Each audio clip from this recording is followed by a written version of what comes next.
UPSC Mains GS Paper 3 2025 is over and here is my verdict. Subject wise अगर difficulty rank करूँ मैं, Science and Technology was the difficult one. Agriculture plus the environment portion moderately tough थे. Economy was policy based, so moderately tough. But the easiest part was internal security. Straightforward questions आए थे. What did UPSC test in this paper? It was testing if you could connect the static components to the recent developments.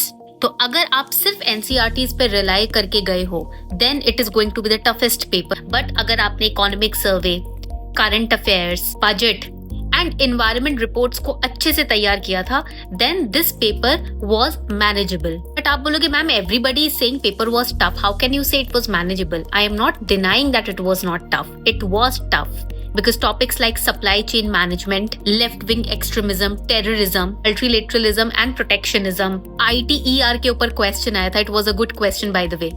All these questions required your in-depth understanding. News में ये topics रहे हैं, but कितना deeply आपने इनको समझा है और इंटरलिंक किया है, कनेक्ट किया है with the static concepts, that was tested and that is the point of UPSC.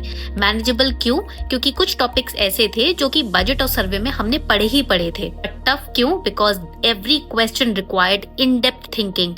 Time वही है 3 घंटे का, उसमें इतना डीपली सोचकर उसके बाद उसको अटेम्प्ट करना, लिखना, that was the toughness. Very soon I'm going to analyze this entire paper, so do subscribe to this YouTube channel. All the best.